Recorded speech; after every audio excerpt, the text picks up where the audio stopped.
Welcome to Sabs podcast. I'm your host, sabrinasalvati. My special guest today is Tabitha Toy. She has lost her daughter to the healthcare system. Tabitha, thank you so much for joining me today. Thank you for having me. So recently, there has been a lot of discussion about the healthcare system in the United States, and that is because of the killing of the United Healthcare CEO. And a lot of people in this country in particular are on the side of the alleged shooter, which is Luigi Mangione. There have been a number of people that have been affected by the healthcare system in our country. And I continue to say that the system is fixed. I don't think it's broken. It's fixed in a sense that it's working the way that it is designed to work. You in particular, you lost your daughter to the healthcare system. And I want to start from the very beginning. If you can describe what exactly happened to Tina that day you brought her to the hospital. I actually had brought her to her pediatrician's office. I was instructed to bring her there first from the pediatrician's office. I couldn't bring her to the emergency room.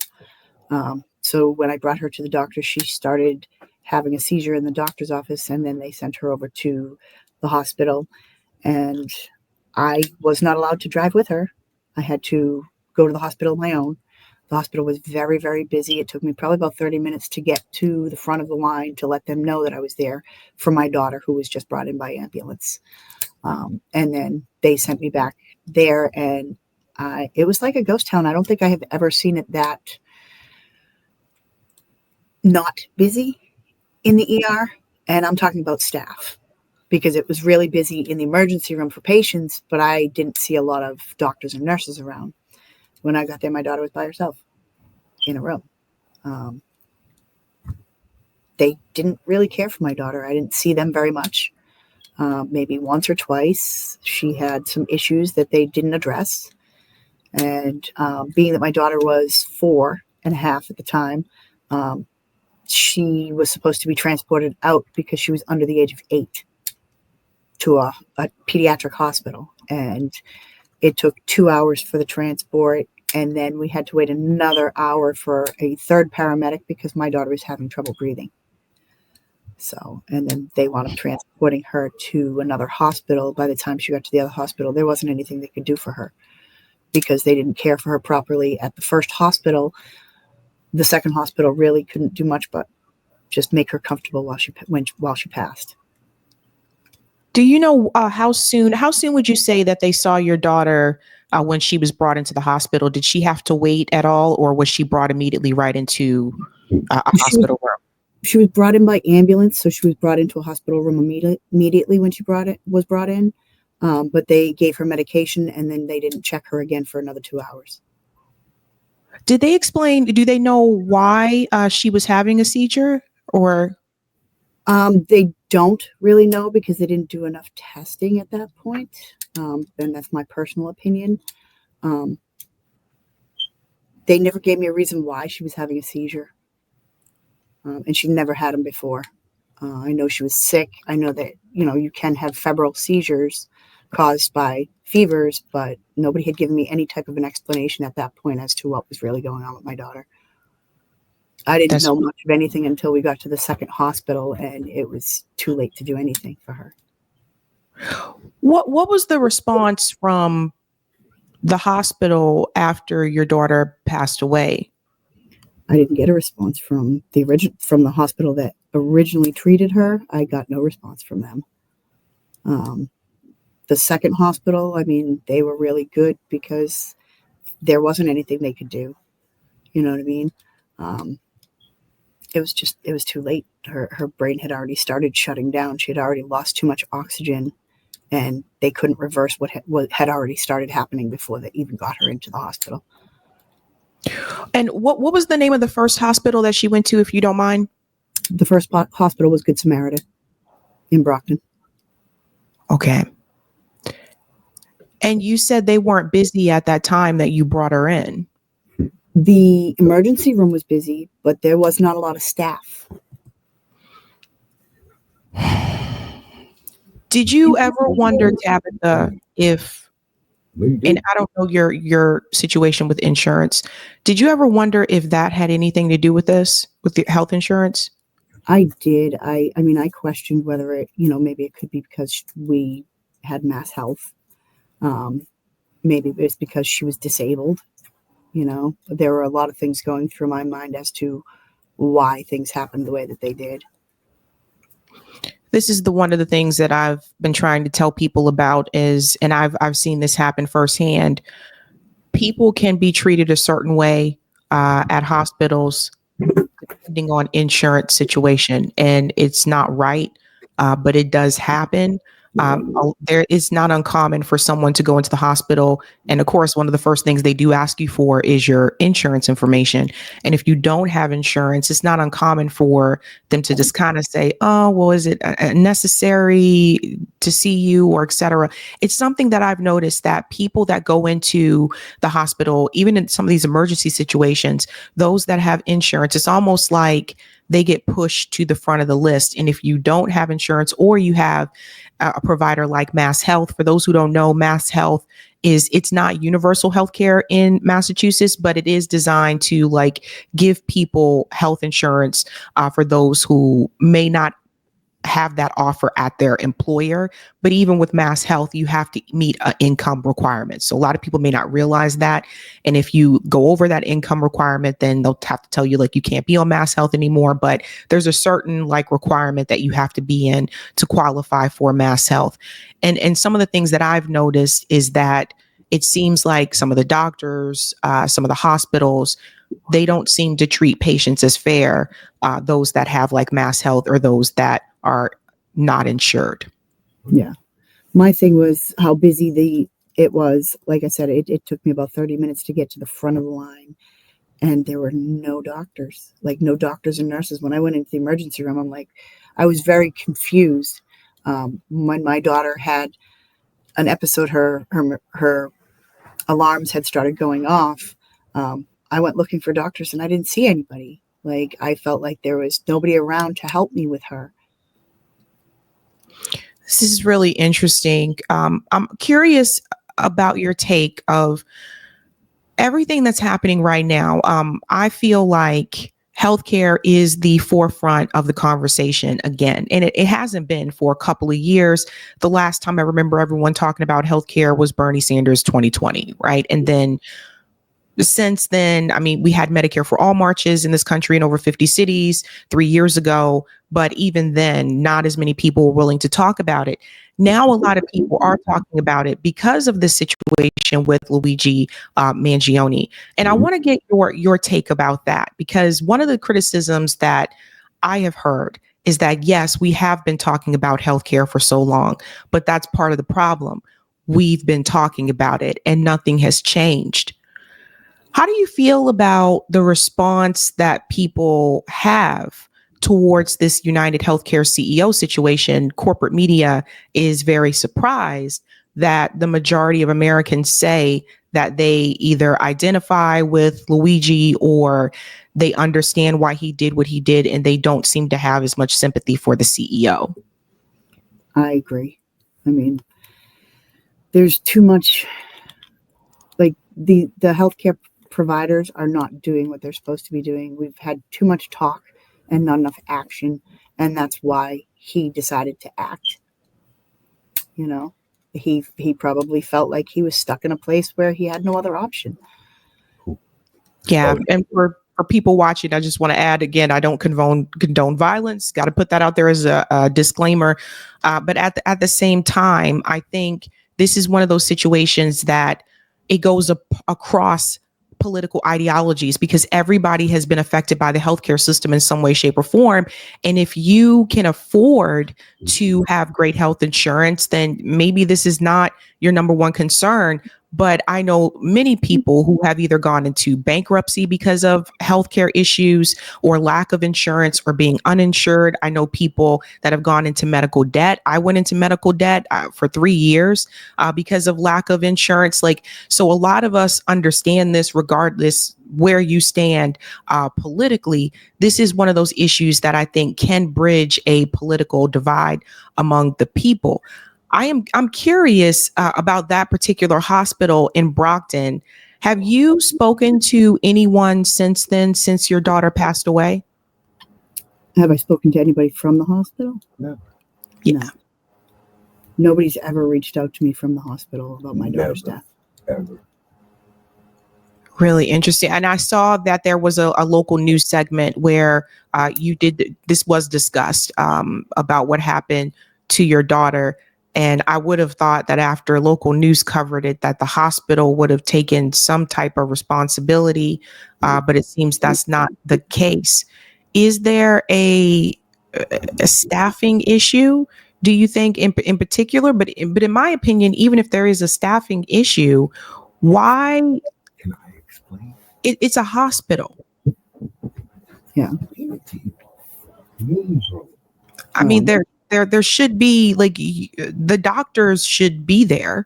And what I think really bothers me is the fact that your daughter, you said, was under the age of 8 at that time. Yes. So I get a little concerned about the fact that a child was left in a room. A child that had a seizure was left in a room by herself. Tell her the policy. I do. Tell her the I- policy. I already did. I'm sorry. And he said, Luke kind of wants to add stuff, so he's in the background. Do you want to come and sit, Luke? I don't know, can I? I've never been allowed. Get over here, please.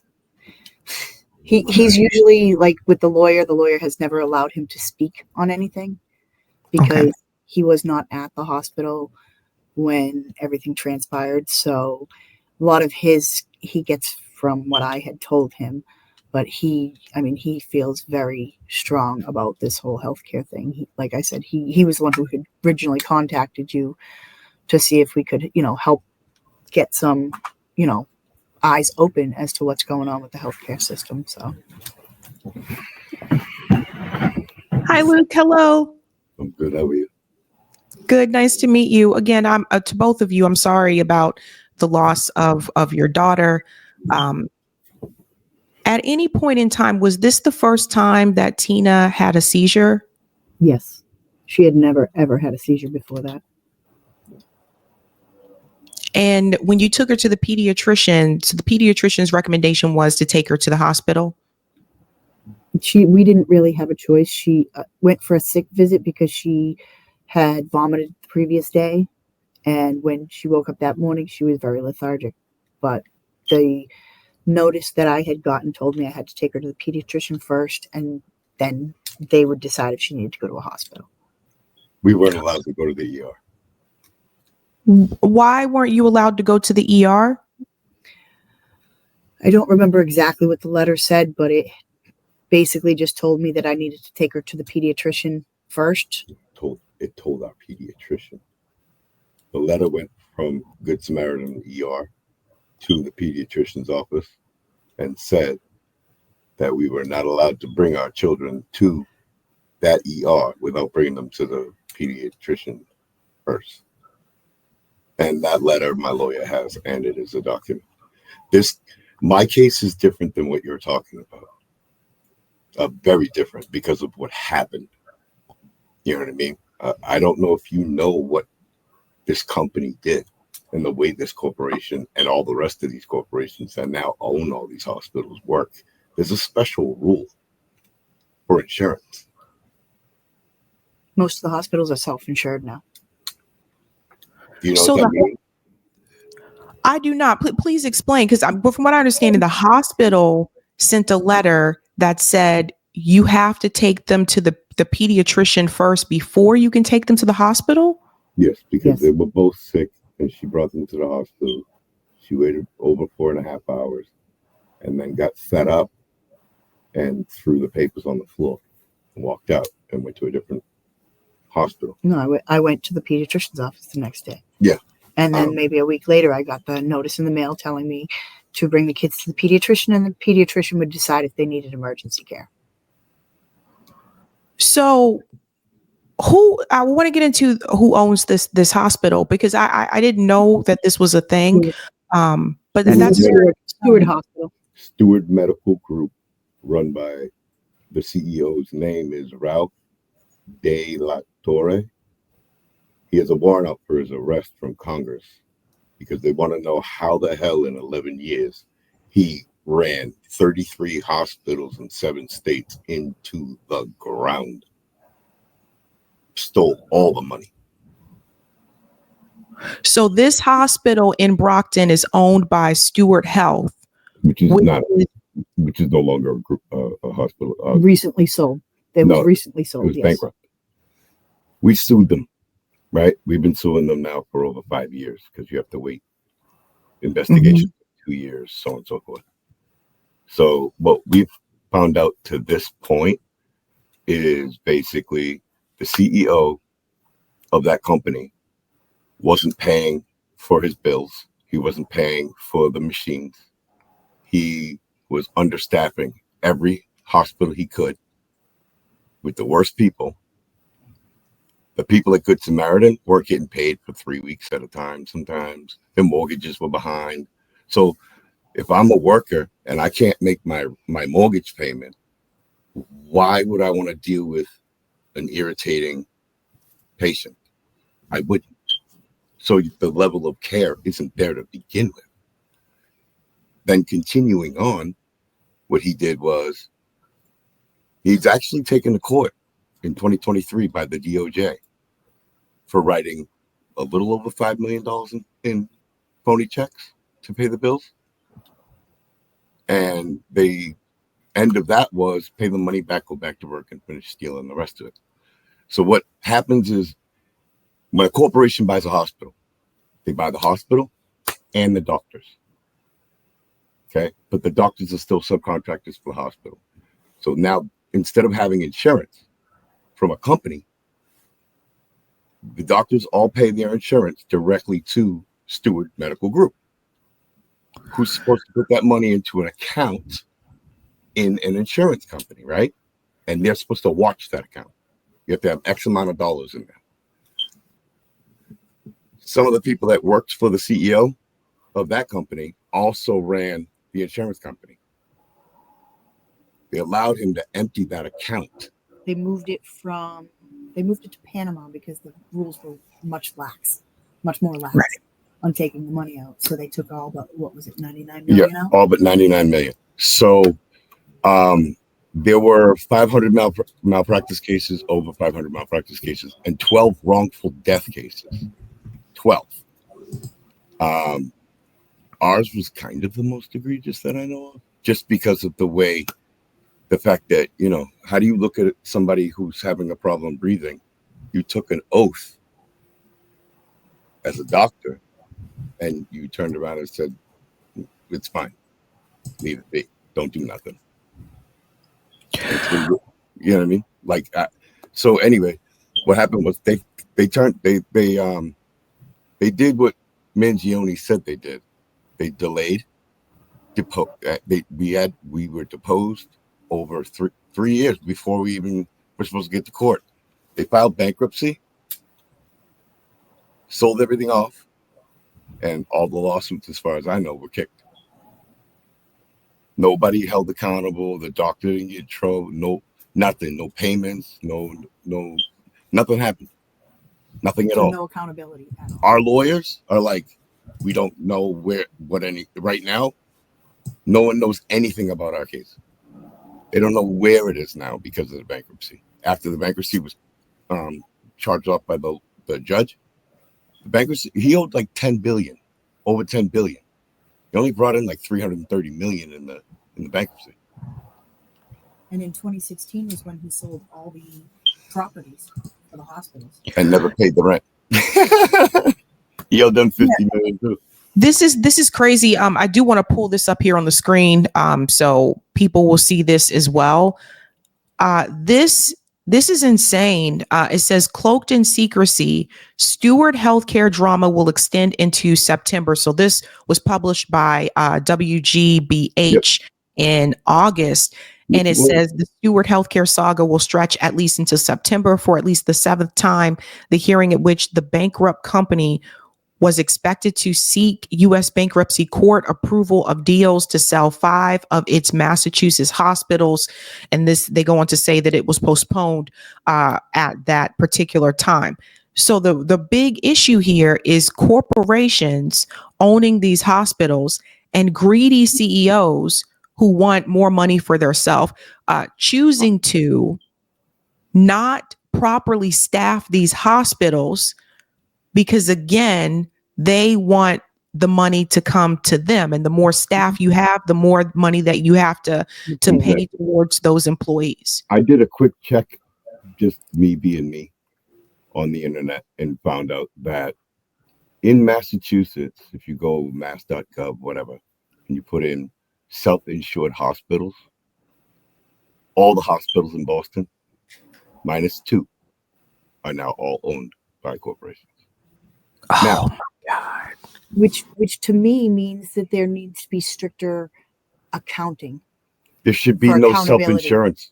There should be no self-insurance because that created that self-insurance created the space for him to do what he did by allowing a company to self-insure. You just gave them a freebie, literally. You know what I mean? Literally, that's right. You gave them the option to do it.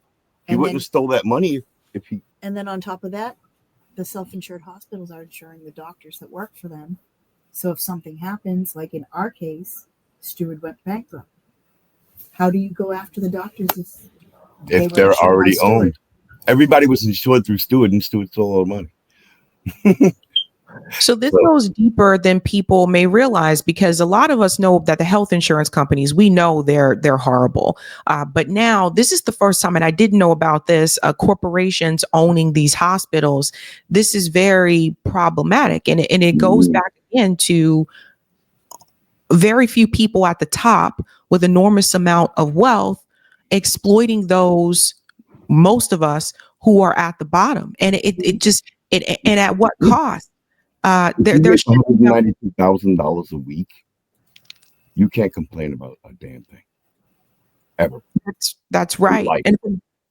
And from what I understand, you do have I know you may not be able to talk as much about this, but you do have a lawyer. Do you have a lawsuit against Stewart Health or the hospital? That's the complicated part. Yeah, that's where it gets complicated, because originally it was against Stewart Hospital and the doctor and nurses who were involved in the care of my daughter. The non-care. Right now, Stewart, we had to let go because of the bankruptcy, we were told. So they got off. So we're trying to figure out where our case stands at this point, and we're kind of up in the air. My lawyer is updating me as she gets information, which is few and far between. So we're still in limbo at this point, where we should have already had our case settled a long time ago, because the documents tell me that. They stretched our case out for details, 18 but months. everything that I've seen, that this case should have been settled a long time ago. They gave our case an 18-month extension because somebody on the defense one of the people's husbands passed away, so they extended the 14 months, I think it was. They gave continuance. Okay. And we were already on a continuance before that. So they basically were pushing it out until finally Stewart filed for bankruptcy. We filed the lawsuit in 2019. 2019 is now 2025. So now it becomes a question of who do you sue, because Stewart filed for bankruptcy. Pretty much. There is no one. You see how that works? The CEO. The HMO Act of 1973 is what made healthcare profitable, because before that it was illegal. And it should still be illegal. You should never profit off. So reverse the HMO Act of 1973 and solve the problem. Yeah. I think that's. I think that's on X all the time. I don't think you see my comments, but I'm on X all the time. Well, I was. I got suspended because Elon got glass feelings. So. Oh, I think a bunch of us are about to get hit. No, I'm suspended indefinitely with no explanation. He can't get his account back, but they still want him to pay his $11 for his premium. Oh my gosh! I went to Boost. I even bought their stock. Well, I even think that going back to the CEO, who apparently, to your point, has been charged by Congress. They wanted had to a question subpoena him. for him, and he never showed for the subpoena. They want to know what happened, I guess. I mean, This is insane, the way these CEOs are getting away with this. And there's another one, of course, you probably are familiar with the Sackler family. I've argued to this day that Richard Sackler should be in jail. So even though he's lost a lot of his wealth with the opioid crisis through Oxycontin, at the end of the day, Richard Sackler is in Florida somewhere. He has a home in Florida. He left Connecticut, but he should be in jail. So these CEOs, the people that are causing the crime, the people that are causing deaths and harm to the people, are not being held accountable. no Just different than a mob boss. fines doesn't really solve the problem. Taking down a CEO is like taking down a damn mob boss. Seriously. It's that hard. It's that difficult, and it shouldn't be. But we all know the way the system isn't wrong and broken. The system is running the way it was intended to run. Mhm. You can't fix something that ain't broke. Right. Like you were saying the other day about reparations. You can't say that these people don't deserve it because they don't know what they're doing. Yeah, some young people are going to go out and spend money stupidly and whatever. That's up to them. That's up to them. But it's also up to them to provide wealth, generational wealth, for their children's children with that money. And how many of them are going to do that? I would say probably 80%. You know what I mean? Yeah. So it's not about fixing it. It's about completely redoing it. You can't reform police work, law enforcement, community policing. Community policing is just another way to say overseer. It's of no difference to me. But I grew up that way. I grew up like that, so I have a different opinion on everything. But that's you can hear the way I speak. I come from nothing, absolutely nothing, no family, nothing. So yeah. This is the message I do try to get across to people, is that the system is working exactly as it was designed to work. Yes. And yes. I think one of the big things that I try to push people to do is to, number one, get the educate yourself about how this system is operating, so that you know why things are the way that they are. And then two, I think a lot of these things we can do locally to help there to be improvements, community building, etc.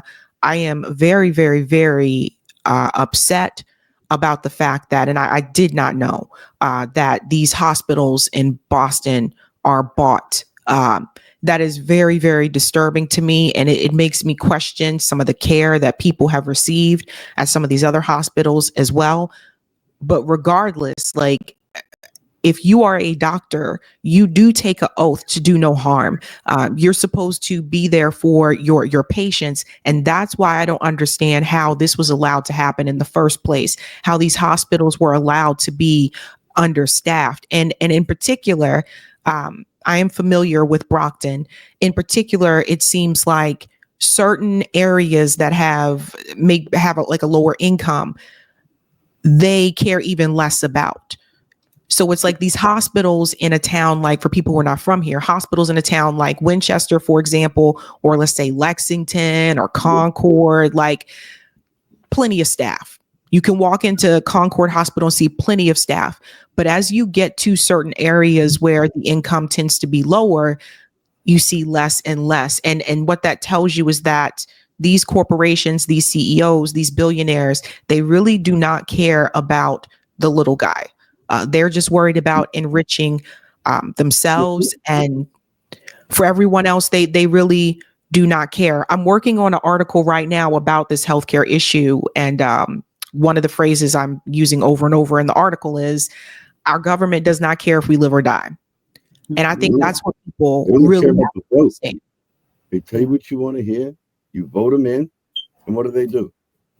Everything they said they weren't going to do. Biden's rescue plan was so watered down. I've had drinks in dive bars that were less watered down than his policies. At the end of the day, it just boils down to the fact that The donors always win. Period. It's their agenda that gets done, not ours.